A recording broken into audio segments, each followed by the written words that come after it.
Everyone, তো আমি চলে এসেছি নতুন একটা ভিডিওতে। তো আমি আগের ভিডিওটাতে তো বললামই লাস্টের দিকে যে আমি একটা জিনিস বানাবো আজকে সন্ধেবেলা। তো সেটাই বানানোর জন্য বসেছি। এখানে আছে ময়দা। ব্লার হয়ে গেল কেন? হ্যাঁ, এখানে আছে ময়দা, সাদা তেল আর একটু নুন, জাস্ট একটু নুন, কারণ এর জন্য যে কিমাটা বানাবো সেখানেও নুন থাকবে, তাই এখানে একটু নুন অ্যাড করেছি আমি। আর নর্মাল টেম্পারেচারের জল। তো আমি এটাকে মেখে নিই, তারপরে তোমাদেরকে দেখাচ্ছি। তো আমার এখানে ময়দাটা মাখা হয়ে গেছে। তো ময়দাটা মাখানোর পর তোমরা হাত দিলেই বুঝতে পারবে একটা মানে মাখনের মতো একটা ব্যাপার চলে আসবে। তো এটা হয়ে গেছে, এটা আধা ঘন্টা আমি রেস্টে রাখবো। এখন আমি বাকি কাজগুলো করব। চলো, ঘরে যা যা আছে তাই দিয়েই বানাবো আমি। তো আমি এখানে বাটার বানাচ্ছি ঘি দিয়ে আর বরফ দিয়ে, যেটা ইউটিউবে যে ভিডিওটা খুব ভাইরাল। তো চলো আমি বানিয়ে নিই। এরকমভাবে এক হাতে হচ্ছে না, ধরতে হবে আমাকে বাম হাতে বাটিটা। তো আমি বানিয়ে নিই, তারপরে দেখাবো কেমন ব্যাটার হলো। তো চলো।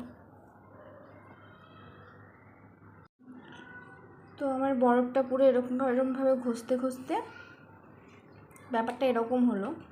তো জল এগুলো সব, তো বাটারটা আলাদা হয়ে গেছে, জলটা আলাদা হয়ে গেছে। এক হাতে না ঠিকঠাক হচ্ছে না। তো এই যে এরকমভাবে চিপলেই না জলটা নিচে পড়ে যাচ্ছে। এটা হয়ে গেল আমাদের বাটার। তো চলো এটাকে ভালো করে রেখে দিই। দেখছো কি সুন্দর বাটার। তো চলো, তো আমার এখানে সব কিছু কিমা বানানো হয়ে গেছে। এখানে বানিয়েছি ক্যাপসিকাম, লঙ্কা, পেঁয়াজ, সয়াবিন, চিকেন আর গাজর, যাতে কোয়ান্টিটিটা একটু বাড়ে তার জন্য সয়াবিনের কিমা নিয়েছি এখানে। তারপর আমি এখানে ইন্ডাকশানে বসিয়ে দিয়েছি কড়াইয়ে সাদা তেল দিয়েছি। তোমরা ঘি ইউজ করতে পারো, খুব সুন্দর একটা স্মেল হয়। আর পুরোটাই হবে সাদা তেলের, সর্ষের তেলের এখানে কোনো কাজ নেই। ফার্স্টে দিয়ে দিলাম আমি পেঁয়াজ কুচি। তো পেঁয়াজ কুচিটা একটু হালকা হালকা ভাজা হয়ে যাবে, তারপর আমি বাকি জিনিসগুলো অ্যাড করব। আর কারণ পেঁয়াজের একটা স্মেল আছে, তো হালকা ভাজা হলে কি স্মেলটা একটু চলে যাবে, তারপরে আমি বাকিগুলো ইউজ করব। তো এখানে দিয়ে দিয়েছি লঙ্কা। আমি যেহেতু ভিডিওর স্পিডটা বাড়িয়ে দিয়েছি, তাই হয়তো মনে হলো পরেই দিয়ে দিলাম, কিন্তু না, পেঁয়াজটা আমি একটু ভেজেছিলাম, বেশ খানিকক্ষণই ভেজেছিলাম আর কি। ভিডিওটা যতটা দেখালো তার থেকে একটু বেশি ভেজেছিলাম। আর তোমরা এখানে একটা জিনিস নোটিস করবে, আমি আদা রসুন কোনো কিমা এখানে বানাইনি, কারণ আমি ওই পেস্ট ইউজ করব। তো বলতেই দিয়ে দিলাম এখানে আদার পেস্ট। তারপরে দেবো রসুনের পেস্ট। আন্টি পুরো রেসিপিটা আমি যেহেতু আন্টির কাছ থেকেই জেনেছি ফোন করে, তো আন্টি আমাকে বললো যে কিমা বানানো আর পেস্ট দেওয়া একই ব্যাপার। আমার মনে হয় পেস্টটা দিলে হয়তো একটু বেশি ভালো হবে, সব কিছুর সঙ্গে মিশে যাবে, মুখে পড়বে আর সুন্দর একটা ফ্লেভার আসবে। আর অত টাইম নিয়ে কিমা করার কোনো প্রয়োজন নেই। আর যেহেতু আমার ফ্রিজে সব কিছু পেস্ট স্টোর করা থাকে, তার জন্য আমি ওটাই করেছি। আর তোমরা এখানে চাইলে বাঁধাকপিও দিতে পারো, যেহেতু আমার কাছে ছিল না তাই আমি বাঁধাকপিটা এখানে দিতে পারিনি। আর কোয়ান্টিটিটা একটু কমই লাগছিল, তার জন্য আন্টি আমাকে বললো যদি তোমার মনে হয় কম বা তুমি কোয়ান্টিটিটা বাড়াতে চাইছো আরও, তাহলে তুমি সয়াবিন দিতে পারো। তো আমি সয়াবিনটা হালকা গরম জলে ভিজিয়ে রেখেছিলাম। কিছুক্ষণ পরে সয়াবিনটাকে নিগড়ে জল বের করে ওটাকে আমি ছুরির সাহায্যে কিমা বানিয়েছি। তো আমি কিন্তু সাদা তেলে ওখানে একটু বাটার দিয়েছিলাম, যেটা আমি বানিয়েছি। ওই বাটারটা কিন্তু তোমরা স্টোর করে রাখতে পারো ফ্রিজের মধ্যে। যে আইসের যে কিউব হয় না, ওগুলোর মধ্যে তুমি রেখে ডিপ ফ্রিজে রেখে তুমি করতে পারো, তোমরা স্টোর করতে পারো। খুবই ভালো হোমমেড। আমি তো বাটার কখনো কিনিনি বলতে গেলে, বাড়িতে তো প্রয়োজন হয়নি, কারণ কোনো দিনই সেরকমভাবে কিছু বানাইনি। আর বিয়ের পর আমি কখনো কিনিনি। আমি যতবারই আমার বাটার দরকার হয় আমি বাড়িতেই ওরকম হোমমেড বানিয়ে নিই।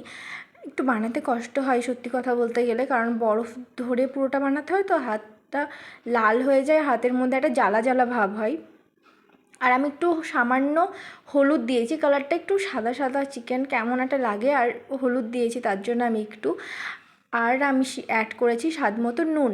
নুনটা কিন্তু তোমাদেরকে নিজের পরিমাণ মতো আন্দাজ মতোই দিতে হবে। আর এটা মাথায় রেখে দিতে হবে যে আমি ময়দাতে কিন্তু অলরেডি একবার নুন মিশিয়েছি, তো সেই পরিমাণে আমাকে নুন দিতে হবে। আর আমি এখানে দিয়ে দিয়েছি একটু ভিনিগার, যাতে চিকেনটা মানে পুরোপুরি আর কি বয়েল হয়। যেহেতু এটা না চিকেনটা আমাদের ডিপ ফ্রিজেই ছিল, একদম ফ্রোজেন হয়ে গেছে, আমার কিমা করতেও কোনো অসুবিধা হয়নি, একদম সফট, আর রান্না করতেও কোনো অসুবিধা হয়নি। তবুও চিকেনটা যদি কাঁচা থেকে যায় কেমন একটা ঘেন্না লাগে, ওই জন্য আমি কোনো রিস্ক নিইনি, আমি ভিনিগার দিয়ে দিয়েছি। আর এখানে একটু দিলাম সয়া সস, খুব সুন্দর ফ্লেভার আসে, খেতেও খুব ভালো হয়। তো ভিনিগারটা আর সয়া সসটা আমার কাছে ছিল না, তো দিদি এলো, দিদিকে বললাম দিদি তোমার ঘর থেকে প্লিজ একটু এনে দাও। তো দিদি আমাকে ওই দুটো এনে দিল। আর এই যে আমাদের বাটার, একটু বাটার রেখেছি, লাস্টে দেব নামানোর সময়।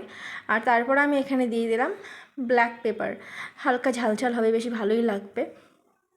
তো এটা আমি দিয়ে দিয়েছি। আর আমার ক্যামেরা করে দিচ্ছে আমার দিদি, নিনি দিদিও জানতো না আমি মোমো বানাবো, কেউই জানে না। হঠাৎ করে আমার মনে হলো যে ফ্রিজে তো আমি একটু পকোড়া খাওয়ার জন্য সলিড পিস রেখেছি, তো চলো আমি মোমো বানাই। আর এটা ফার্স্ট টাইম মোমো বানাচ্ছি, খুব ভালো হয়েছিল খেতে, সবাই বলেছে। আর এই যে আমি পুরো বাটারটা দিয়ে দিলাম। আর দেখো গরমের মধ্যে না পুরো মেল্ট হয়ে যাচ্ছে নিজে নিজে, আর খুব সুন্দর একটা স্মেল বেরোচ্ছিলো। আমার মনে হলো যতটা আমি বাটার এতে দিয়েছি ঠিক ততটাই যদি আরও দিতাম, এই যে কিমাটাতে যে চিজ আমি দিইনি না, চিজের যে মানে ঘাটতিটা পূর্ণ হয়ে যেত। তো আমার বড় চলে এসছে অফিস থেকে, ওটা আমার বড়ই বেলে দিল। আর আমি এই যে তোমাদেরকে বানিয়ে দেখাচ্ছি কীভাবে বানালাম। দিদি ছিল বলে আমাকে মনে করিয়ে দিল তুই তো ভিডিও বানাসনি, নইলে হয়তো এই দুটো যে শেয়ার করেছে এই দুটোও শেয়ার করতে পারতাম না। তো চলো এগুলোকে ভাপে বসাই। তো আমি এখানে জল বসিয়েছি নিচে, তার উপরে যে ফুটো বাটিগুলো হয় ওগুলো দিয়েছি, তার উপরে মোমোগুলো আমি সাজিয়ে দিলাম।